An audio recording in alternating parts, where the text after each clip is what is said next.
Aficionados de Cruz Azul, semana movida, días movidos en el entorno de la máquina.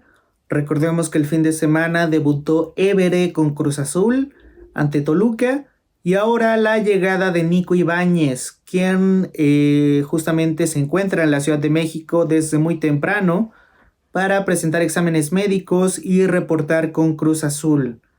Días bastante movidos, Ibáñez que llega por 2.5 millones de dólares, más variables y con un contrato de 2 años con posibilidad de renovar un tercero, ¿no? Y justamente con estos fichajes me parece que Cruz Azul cierra el que es el peor de los mercados, o por lo menos el más conservador, por decirlo de alguna manera, en la era de Iván Alonso como director deportivo. Y ahora les comento un poco del por qué. Y es que en términos de nombres y justamente también en términos monetarios, ha sido el mercado en que Cruz Azul menos ha gastado. Y me parece que el mercado, a excepción de Palavecino, en el que menos nombres de calidad o referentes tienes. Vamos a repasar torneo a torneo y van a ir viendo un poco del por qué.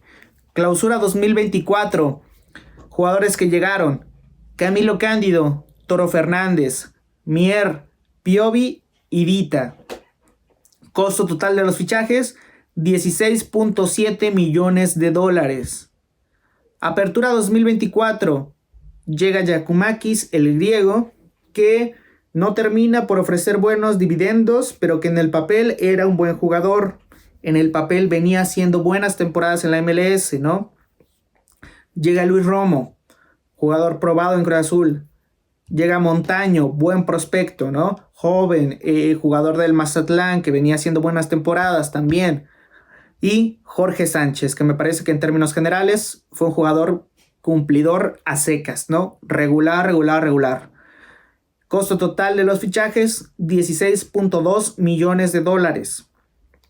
Clausura 2025. Bogusz, jugador también que en el papel al menos venía haciendo buenas temporadas en la MLS. No termina otorgando los dividendos que tenía que dar, pero en el papel un buen jugador. Lucas Romero, también buen prospecto, joven, México-argentino, me parece que ha quedado de ver también, pero en el papel buen prospecto. Chiquete Orozco, buen defensa central, ha otorgado lo que tenía que otorgar. Y Omar Campos. Costo total de los fichajes: 29.5 millones de dólares. Es el torneo en el que más gasta Cruz Azul en la era Iván Alonso. Una cantidad importante de dinero. Apertura 2025, ya Cruz Azul con un plantel más consolidado y únicamente hace 2 fichajes, pero 2 fichajes que me parece que eran como certeros, ¿no? José Paradela, que ha venido ofreciendo buen rendimiento en liga. La liguilla pasada quedó a deber bastante, pero buen rendimiento en general. Y Jeremy Márquez, jugador joven también, bicampeón en el Atlas, ¿no? Costo total de los fichajes: 16 millones de dólares. Y ahora, clausura 2026. ¿A quién contrata Cruz Azul? Christian Évere, nigeriano, con una carrera sumamente cuestionable, ¿no? Hablamos de que el tipo transitó en alrededor de 2 equipos en 10 años de carrera, ¿no? Sumamente inestable la carrera, que en este video, en la tarjeta que les dejo, les estaré poniendo más información de ello, por si quieren echarle un ojo. Pero, vamos, una cantidad impresionante de equipos en 10 años de carrera. Y no solo eso, es un jugador que ha incluso participado en competencias locales, ¿no? En Brasil, e incluso ha jugado en la 4ª división de Brasil, ¿no? En los últimos años ya se ha venido consolidando justamente con Plaza Colonia y posteriormente con Nacional de Uruguay y consolidando, ¿no? Entre comillas, ¿no? Podemos decirlo de alguna manera, porque tampoco es que tenga números extraordinarios, pero ¿no? Llega justamente a una final con el Nacional de Uruguay recientemente y eso le genera en su entorno, en los aficionados, cierto cariño en cuanto a su figura. pero un jugador con una carrera cuestionable en general. Luego tenemos a Nico Ibáñez, ¿no? Quien recientemente llega a Cruz Azul, un jugador que ha tenido buenas temporadas en el fútbol mexicano, es goleador, eso es algo importante, ¿no? Que mencionar. Es goleador histórico del Atlético de San Luis con más de 50 anotaciones. Luego llega a Pachuca, es campeón de goleo. Sin embargo, sus últimas temporadas no han sido muy buenas, ¿no? Con Tigres. Hablamos de que en la última temporada, en la fase regular, juega 10 partidos, anota 3 goles. Anota también un gol más en liguilla. No es un jugador que atraviese su mejor momento. Y aquí surge la pregunta porque uno se cuestiona por qué Cruz Azul tendría la misión de rescatar jugadores. ¿Me explico? O sea, Cruz Azul es y debería ser un equipo en el cual lleguen jugadores probados, porque es un grande del fútbol mexicano. No tendría por qué tener esa misión de rescatar a un jugador. Vamos a ver qué tal le va. Ojalá le vaya bien a Nico Ibáñez. Ojalá recupere su nivel más óptimo por el bien de los aficionados de Cruz Azul y porque es un jugador con las capacidades para hacerlo, ¿no?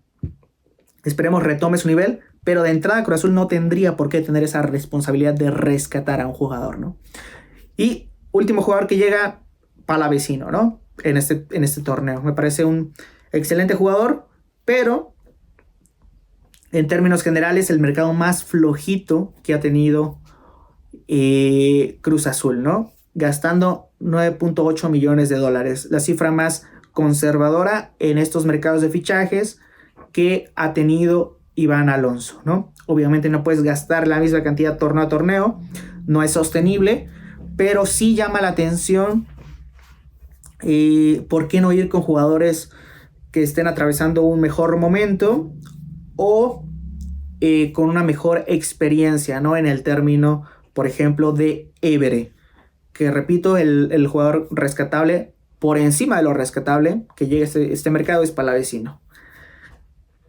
Pero bueno, vamos a ver de qué manera logra afrontar Cruz Azul este torneo. Hay posibilidad a lo mejor de que debute Ibáñez en Conca Champions, también Évere en Conca Champions. Ya vimos su debut en Liga, pero vamos a ver qué tal le va en Conca Champions. Y probablemente veamos a Ibáñez en Liga, ¿no? Disputar el partido contra su ex equipo Tigres, justamente ante la ausencia del Toro Fernández por lesión. Ya con esto es prácticamente un hecho que Cruz Azul cierra su mercado de fichajes. Entonces vamos a ver de qué manera encara el Arcamón los torneos de Liga y el torneo de Conca Champions, ¿no? A través de este medio les seguiremos informando y si gustan ver la narración del partido de Vancouver contra Cruz Azul, la estaremos teniendo también a través de esta vía totalmente en vivo, únicamente narración, pero totalmente en vivo. Gracias y cambio y fuera.